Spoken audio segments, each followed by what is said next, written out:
So, in general, if you're new to the carry role, it's best to pick heroes that their skills are not that hard to execute. I know that sounds straightforward, but certain heroes like Ember Spirit and even Alchemist, who requires a lot of split pushing prowess and all that stuff, are some of the heroes you probably want to avoid because you're going to be so focused worrying on their abilities instead of really learning how to play carry properly. So heroes I would recommend for people that are just beginning as playing carry are heroes like Anti-Mage. He's really good at practicing your farming patterns. Heroes like Wraith King that are much more straightforward. Even Ursa is a very straightforward hero because your goal is to get enough farm to do Rosh, and then you take Rosh when it's appropriate. Other heroes that are very good for low levels are heroes like PA. She's a very straightforward farmer, as well as Luna, and also Juggernaut. Those are generally what I would recommend. Those heroes, while some of them have abilities that have high skill cap, in general, their farming abilities are pretty straightforward, whether that just be primarily right-clicking. And it's easy to fight with your team as well because you have escapability mechanics like on heroes like Juggernaut, and then you have like a second life on Wraith King in case you ever get caught out. And then heroes like Anti-Mage have high escapability as well. So it's really good to play heroes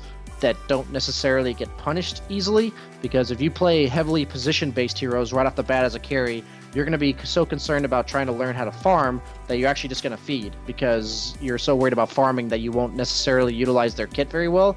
And if you get behind on certain heroes, especially heroes like Ember Spirits with a high skill cap, you'll fall so far behind that a couple deaths will make the game really hard to play, and you won't really learn anything past the first couple deaths.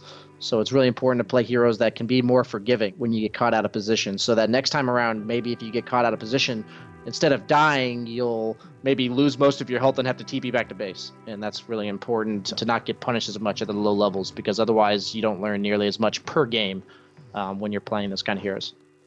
After you've kind of gotten the hang of trying to farm as a carry, some of the better carries that can really punish the enemy team are the ones that I would recommend when it comes to being an intermediate level carry. Those are generally the pub stompers, in my opinion, that are the best ones if you're kind of in the intermediate level of carrying. I think Slark is one of the best. I still think Ursa is very good for intermediate carry level players.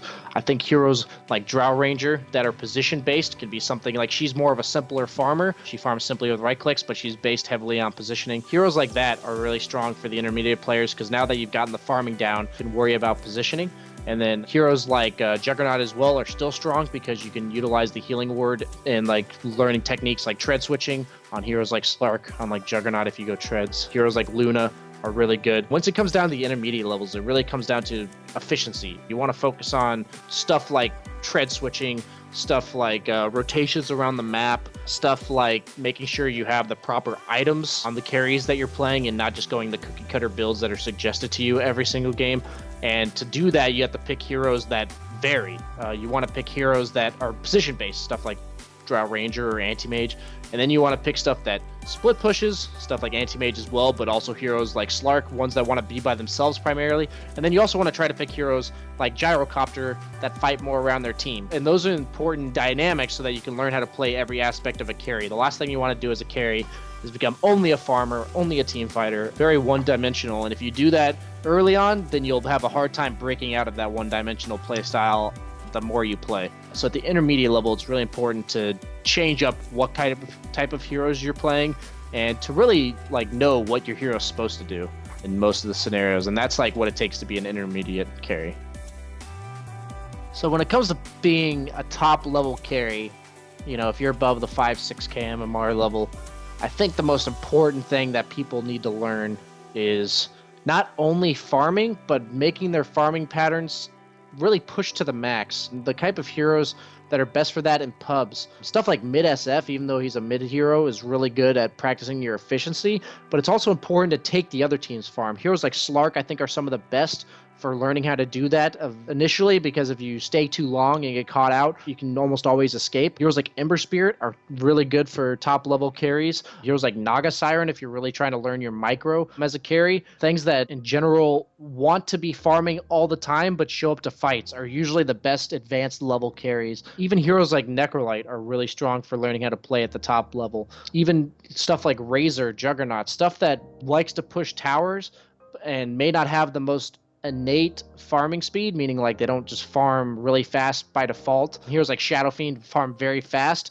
But the heroes that don't farm necessarily very fast, it's really important to be able to get the necessary items on them as well without being able to simply flash farm. And then you can take it to the next level where now you start to play heroes from the carry role, meaning that you're the one position in the laning stage, but you're something like a Clinks where once you hit the 15-minute mark, your goal is to start pressuring. This is to start taking it to the next level. Not only are you trying to get your items up, that you're pursuing timings. It's really important to take heroes with hardcore timing windows, and that's what it takes to be at the top level of a carry.